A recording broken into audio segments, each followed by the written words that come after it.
Lo que vamos a ver ahora son dos temas cortitos. Uno es distribución, generalmente aplicado a motores de 4 tiempos, y después el motor de 2 tiempos. La distribución, lo que se conoce como distribución, es el sistema de válvulas, que seguramente han oído hablar en los motores, que por ahí dicen que hacen ruido de válvulas o cosas por el estilo. Es el sistema que me permite a mí hacer el cambio de carga, en el cual, una vez que se produce la combustión, eliminar los gases de escape, se abre una válvula, deja salir los gases de escape, se cierra esa válvula y deja entrar después la otra válvula, la carga fresca para el siguiente ciclo, ¿bien? Entonces, vamos a ver rápido. Lo único que le vamos a enseñar de esto son los sistemas que hay hoy en día para este tipo de distribución. Todos funcionan antes había con sistemas de clapeta o no sé, otros tipos de lumbreras que se abrían y se cerraban, y era muy complicado. Ya ha pasado a desuso eso, y ahora se usa directamente este tipo de válvulas, que se llaman válvulas tipo hongo, ¿sí? La primera que se empezó a usar son válvulas laterales de este tipo, que eran válvulas que estaban en el mismo bloque del motor, al lado del cilindro. El problema que tenían es que la cámara de combustión, si ustedes ven, esto era una cosa así, ¿bien? Y el cilindro estaba acá. Y acá estaba el pistón.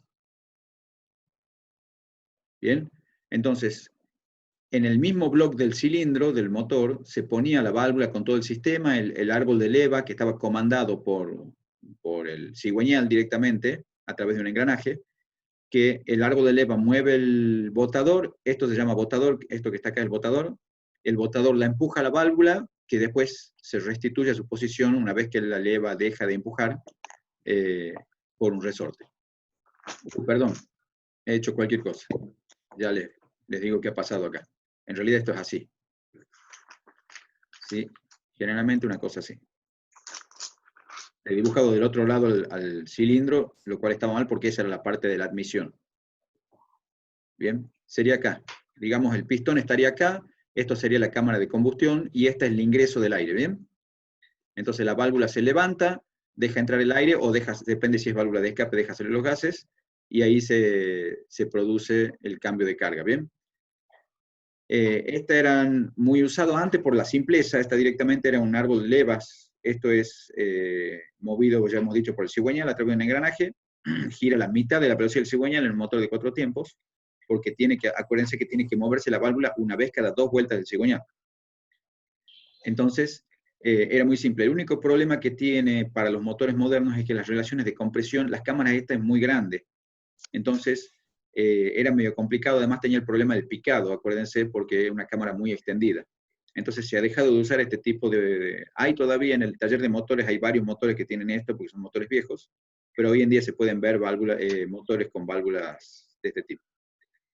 Lo que se ha pasado a usar son válvulas a la cabeza, ¿sí? Y este es el sistema muy usado durante mucho tiempo, en el cual la válvula directamente está en la parte superior, en la culata del motor que se llama, ¿bien? Y en el cual el árbol de leva sigue estando, ¿sí? en el bloque, y se mueve ya sea por una cadena, como en este caso, o por un engranaje, y este árbol de levas empuja al botador, ¿sí? El botador mueve lo que se llama una varilla, ¿sí? Que lo pueden ver acá también, y la varilla a su vez mueve esto que se llama balancín. Y el balancín, cuando la varilla sube, el balancín obviamente por la palanca baja y empuja la válvula. Estos sistemas tenían la facilidad de poder regular, ¿sí? Esta luz de acá, ya le voy a contar para qué es, con unos tornillos. Entonces era muy fácil la regulación de la luz de válvula, y evitaba tener que desarmar todo el sistema. Directamente se sacaba una tapa de arriba, muy simple, se ajustaba o desajustaban los tornillos y se lograba esta luz. Esta luz son de décimas de milímetro o más chico. ¿Y para qué están? Eso están justamente porque estas válvulas tienen que estar siempre bien cerradas, muy, muy bien cerradas. Acuérdense que las presiones acá dentro del cilindro son muy grandes. Entonces, si esta válvula no está bien cerrada en los asientos acá, se pierde presión a través del conducto y eso no hace que el motor pierda eficiencia. Entonces, lo que nosotros tenemos que lograr es que cierre bien, pero también tenemos que tratar de que acá no haya una luz excesiva, porque si no, golpearía, cuando se acciona de la leva, golpearía, acuérdense que se mueven muy rápido los motores, esto produciría golpes, ¿bien? Y esos golpes, cuando la luz es excesiva, esos son los famosos ruidos de válvula que suelen tener algunos motores, cuando no están bien regulados. Entonces, ¿qué se necesita? Cuando está frío el motor, ¿sí? La válvula obviamente está fría y tiene una longitud, ¿sí? Cuando se calienta, cuando empieza a funcionar, esta válvula se expande por la temperatura y si estuviera ajustado cuando está frío, ¿qué pasaría? Al expandirse, quedaría apoyada sobre el balancín y ahí sí permitiría una luz, una apertura. Entonces lo que hay que hacer es en frío darle una luz para que cuando se dilate por la temperatura no quede apretada la válvula y con el asiento abierto que pueda salir acá los gases de combustión, ¿bien? Entonces, eso es un sistema que se ha usado mucho tiempo y tiene la ventaja de que el árbol de levas está acá en el bloque del motor y es bastante simple, ¿sí? Para el armado y la fabricación del motor. Estos suelen llamarse, tienen las siglas en inglés, ¿sí? Válvula a la cabeza, overhead valve en inglés, entonces tienen las siglas en inglés OHV. Eso es bastante común en los sistemas de válvula. Después, para mejorar y con el tema de las cámaras de combustión, que se necesita que sean compactas, no planas ni extendidas, se necesita que sean lo más compactas posible, se ha empezado a usar la disposición de las válvulas en esta posición, ¿bien? Bastante inclinadas. Y eso sí se puede hacer con varillas y balancines, pero es bastante complicado. Entonces se empezó a usar el sistema de árbol de levas a la cabeza, en el cual se ponía el árbol de levas aplicando la fuerza directamente sobre el balancín. ¿Bien? Entonces teníamos un árbol de levas que ahora sí era un poquito más complicado porque había que transmitir el movimiento del cigüeñal hasta arriba del motor a través de una cadena o una correa. Algunos sistemas también con engranajes, pero es mucho más complicado. Y hoy en día se usan en su mayor parte correas dentadas, que hay que cambiarlas, hay que tener mucho cuidado de cambiarlas cada una cierta cantidad de kilómetros. Eso recomiendan los fabricantes siempre, porque si se rompe la correa de distribución, se queda sin mover el árbol de levas, la válvula puede quedar en la posición completamente abierta y cuando está abajo la válvula el pistón la golpea y se rompe todo. ¿Sí? Es muy común hoy en día en los motores que si se rompe la correa de distribución es muy caro el arreglo. Entonces hay que tener mucho cuidado con eso.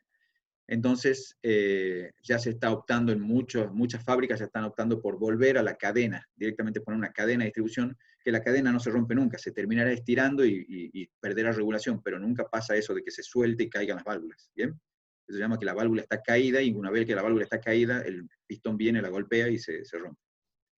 En este tipo de sistemas, como usa los balancines todavía, también tiene el sistema de regulación de los tornillos, lo cual es bastante útil y funciona muy bien para la regulación de válvulas.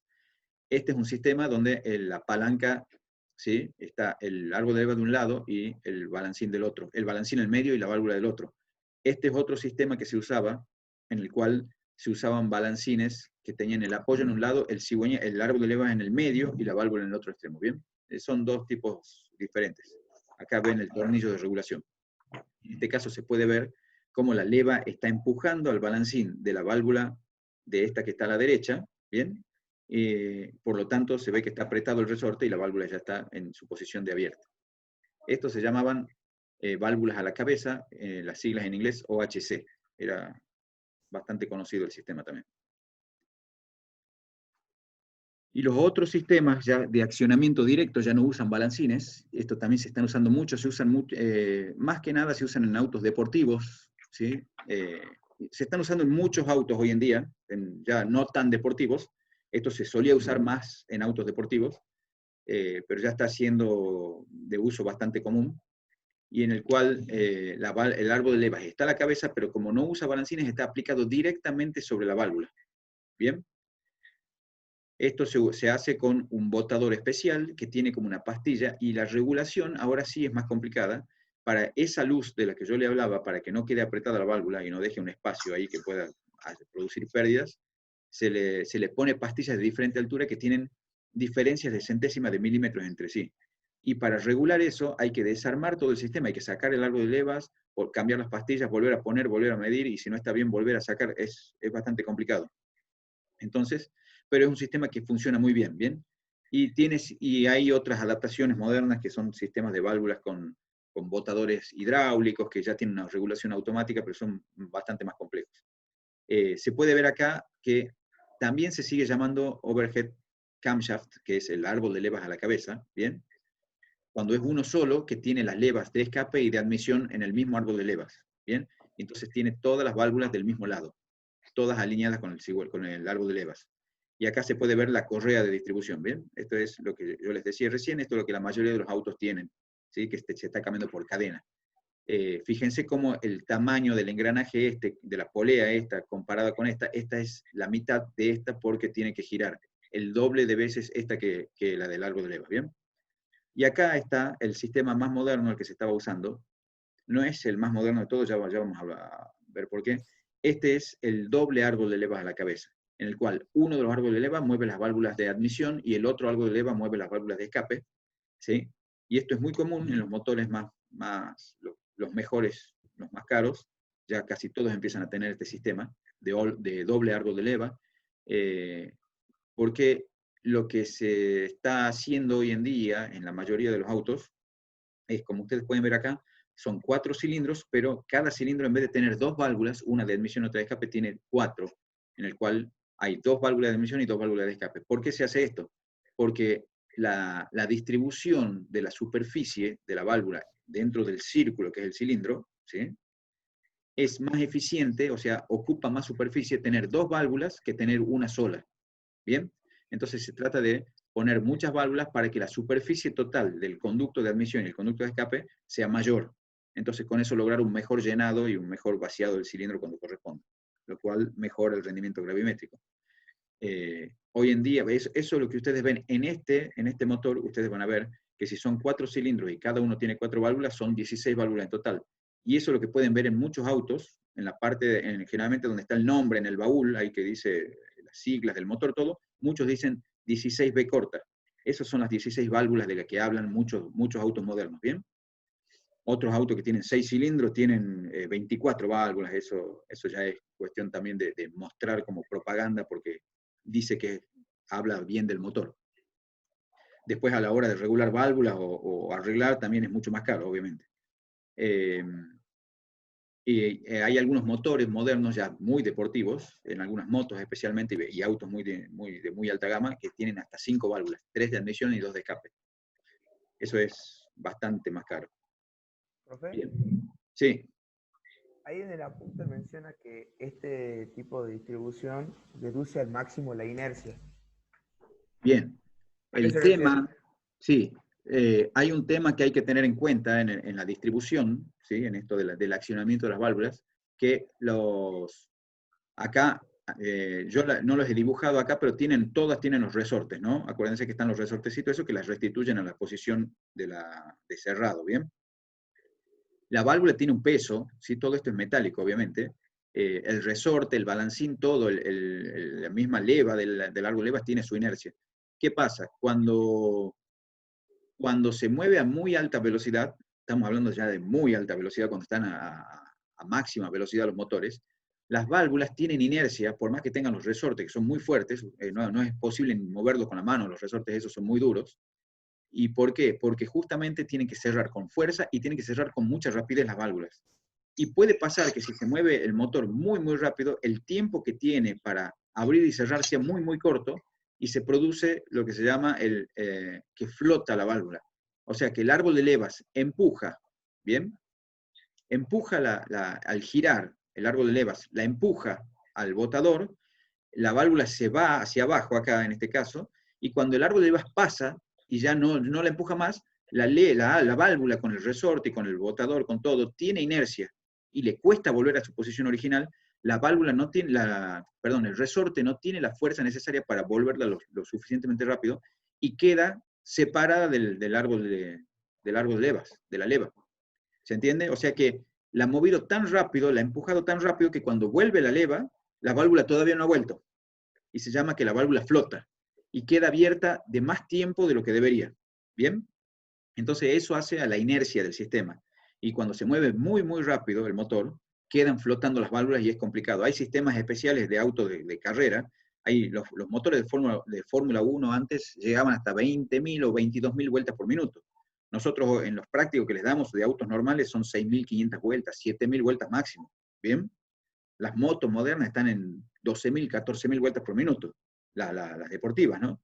Y los Fórmula 1 tenían 22.000 vueltas por minuto, es una barbaridad.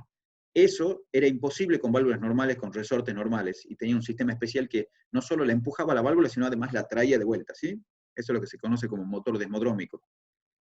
Imagínense que la inercia es mínima. Si nosotros ya ponemos balancines, varillas y otro sistema, la inercia va aumentando.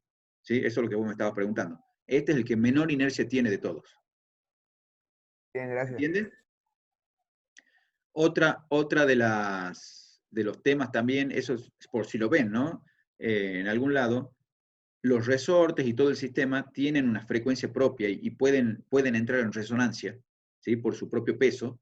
Entonces a veces se usan doble resorte, ¿sí? De diferente frecuencia propia.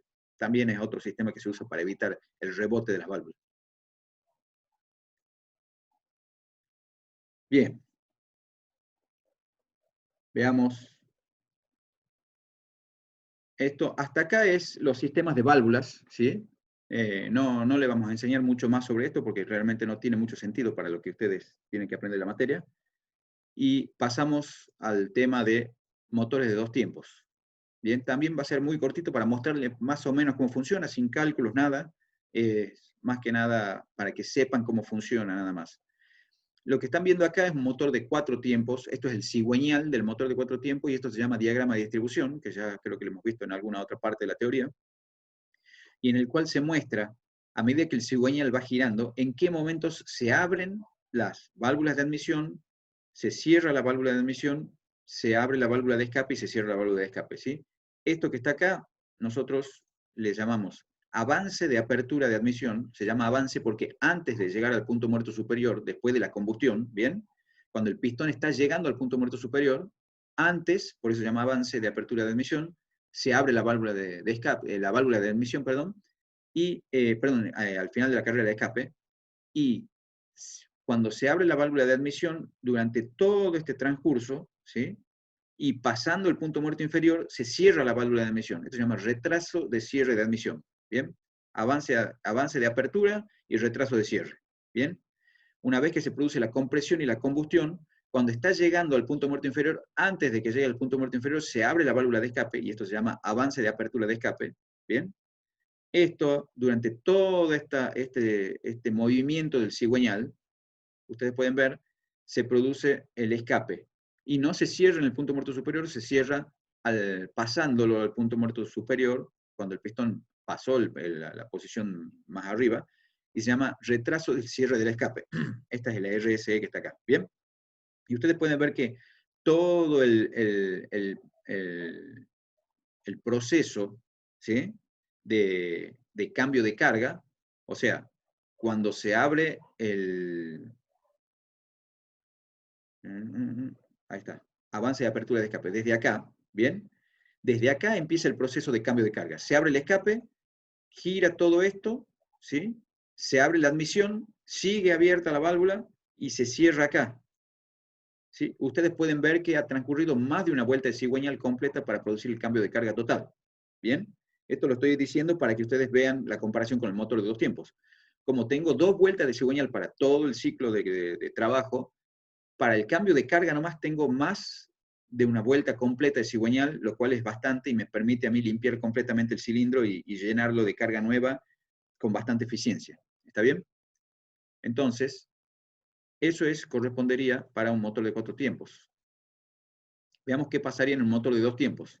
Este es el ejemplo que nosotros tenemos de un motor de 2 tiempos de barrido transversal, en el cual hay una lumbrera. Esta lumbrera es por donde entraría la carga fresca o el aire fresco, y que una vez que el cilindro, el pistón sube, la tapa la lumbrera y ya no deja entrar más. Y esta es la lumbrera de escape, donde se van los gases de escape que ya no sirven, y una vez que sube el pistón, también la tapa y ya no puede salir más. Y desde ahí, desde que el pistón está en esta posición, ¿sí? Desde acá, desde ahí se empieza a producir el verdadero ciclo de trabajo, de compresión, combustión y expansión. Y se expande hasta acá y se vuelve a abrir la lumbrera de escape. Mientras están abiertas las lumbreras, se produce lo que se llama el barrido. O sea que el cambio de carga que yo tengo que producir en el motor dos tiempos se realiza cuando las lumbreras están abiertas en el recorrido final del pistón, y el aire fresco o la mezcla fresca entra, desplaza los gases de escape, llena el cilindro con mezcla nueva, y el pistón sigue moviéndose, cierra las lumbreras, y desde ahí se produce en este trayecto, ¿sí? En esta parte, se produce el verdadero ciclo de trabajo. Si lo vemos en el diagrama de distribución del cigüeñal, vamos a ver que cuando el pistón viene bajando, ¿sí? Viene bajando con la expansión, ya se ha producido acá, supongamos que se produce acá la combustión, lo empuja el pistón, viene trabajando el pistón, pero antes de que llegue, mucho antes del punto muerto inferior, tiene que abrirse la lumbrera de escape para producir el cambio de carga. Acá se produce, el escape abre, apertura de escape, siempre se produce un momento antes, un ratito antes del barrido. ¿Por qué? Porque como hay altas presiones acá, bastante altas presiones, es necesario producir un preescape, en el cual se baje la presión de acá, se vaya por el escape antes que se abra la lumbrera de barrido, porque si no el escape, los gases de escape se podrían ir por el lado del barrido porque son presiones más altas que la de barrido. Entonces se abre antes el escape, después se abre el barrido, el pistón llega al punto muerto inferior, vuelve a subir, cierra primero la lumbrera de escape porque es más chica, bien, acá, cierra el barrido, y de ahí sigue subiendo, cierra la de escape, y desde ahí se empieza a producir la compresión hasta que se produce la chispa o la inyección. ¿Bien? Entonces, ese sería el proceso de cambio de carga en un motor dos tiempos. Y estamos viendo acá que de todo el ciclo, que es obviamente una sola vuelta de cigüeñal, por eso se llama dos tiempos, son dos carreras, ¿sí? La de bajada y la de subida, nosotros vamos a tener que, de todo el tiempo disponible que tenemos para comprimir y combustionar, tenemos que quitarle 80 o 90 grados de giro de cigüeñal en los cuales se tiene que producir el cambio de carga. Y en ese cambio de carga, encima, como es tan cortito, y especialmente en este tipo de motor que ustedes están viendo acá, que es de corriente de barrido transversal, barrido de corriente transversal, perdón, ¿sí? No es muy eficiente, y cuando entra se mezcla con los gases de escape, no logra evacuar la totalidad de los gases de escape, parte de la carga de acá se va por el escape también, obviamente, se mezcla todo y sale. Entonces lo que me queda acá es menor cantidad, sobre que ya tenemos que el volumen, ¿sí? El volumen que vamos a tener acá de llenado es menor, ¿sí? Que en un imagínense si este fuera de cuatro tiempos, el volumen total sería hasta abajo, ¿bien? Pero en el motor dos tiempos vamos a tener menos volumen, entonces vamos a comprimir menos cantidad de aire y combustible, de por sí ya estaba mezclado con gases de escape, o sea, no tenía buen rendimiento gravimétrico, por lo tanto las presiones que se generan en un motor dos tiempos son mucho menores que el motor de cuatro tiempos.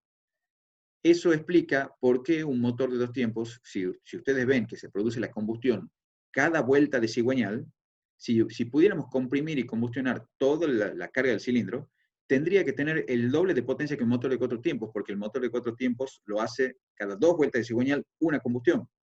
En el caso del motor de dos tiempos lo hace cada vuelta de cigüeñal. Significaría que tendría que tener el doble de potencia que un motor cuatro tiempos. Pero, como ya les he dicho, primero, parte de la carrera se ve, no se utiliza para compresión y combustión y expansión, porque está el tema del cambio de carga, y a su vez lo que se combustiona es menor cantidad justamente porque no ha logrado evacuar completamente los gases de escape, entonces las presiones son mucho menores. ¿Y qué tenemos en definitiva? Vamos a tener normalmente que la potencia de un motor de dos tiempos con la misma cilindrada que un motor de cuatro tiempos suele ser muy similar para la misma cilindrada que un motor de cuatro tiempos. Puede tener un poquito más, pero no el doble ni mucho menos, ¿sí? Generalmente tiene, por decirlo, generalmente tiene la misma potencia que un motor de la misma cilindrada de cuatro tiempos. Un poco más, un poquito más, no mucho más. El gran beneficio que tienen en este caso, que como las presiones son mucho menores, como ya les estaba diciendo, son motores mucho más livianos y mucho menos complejos de fabricación. No tienen sistema de válvula, sistema de árbol de leva, de distribución, no tienen nada de eso. Estos motores simples, obviamente. Y a su vez, como las presiones son menores, también el pistón y el cilindro son con mucho menos material para aguantar menos presiones. Por lo tanto, son motores muy livianos. Y esto hace que se usen mucho para motores de carrera. ¿sí? Especialmente las motos que tienen que ser muy livianitas, las motos de motocross y de enduro, los kartings, o los motorcitos chicos de las motosierras o las bordeadoras, que uno necesita estar cargándolas y llevándolas con la fuerza de los brazos. Entonces se usan estos motorcitos que son muy livianos y son potentes para el tamaño y el peso que tienen, ¿bien? Eso es fundamentalmente la idea de los motores de dos tiempos. El gran problema de los motores de dos tiempos en los cuatro tiempos, perdón, en los motores Otto, en los nafteros, es que la carga que entra acá es mezcla de aire y combustible, y es la que tiene que eliminar los gases de escape. Y el problema está que, como yo ya les he dicho, que se mezcla un poco acá, y después cuando sale por el escape no solo salen gases de escape, sino mezcla de gases de escape con carga de barrido. Si la carga de barrido es aire y nafta, por el escape va a salir nafta.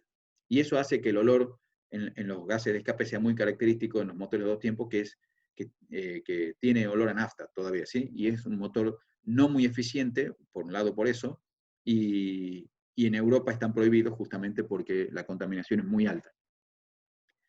No así los motores diésel dos tiempos, que son muy buenos porque como el barrido se produce con aire, puedo hacer un barrido bastante eficiente, más que en los casos de los Otto, y lo que sale es aire, así que no me cuesta caro.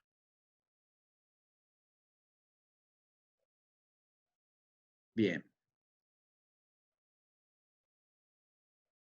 Acá podemos ver en el diagrama PV lo que es el cambio de carga, y vamos a ver que en la última parte del recorrido, del volumen del cilindro, se produce primero la apertura de escape, baja la presión dentro del cilindro, se mantiene a una presión dentro del cilindro más o menos elevada, que es la del barrido. Acuérdense que el barrido se tiene que producir, hay una bomba de barrido, una bomba que genera presión para que entre el aire y lo desplace los gases de escape.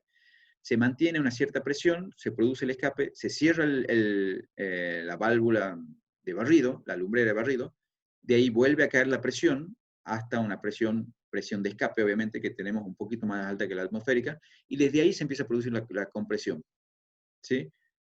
Por lo tanto, la compresión que nosotros vamos a tener y la cantidad de carga, desde acá en el diagrama se lo puede ver que es menor, y a su vez la cantidad de carga es menor, la combustión va a ser de menor energía, por lo tanto el diagrama total del ciclo, la cantidad de energía va a ser menor. Eso es lo que yo les decía, que no logra nunca las presiones de un motor de cuatro tiempos.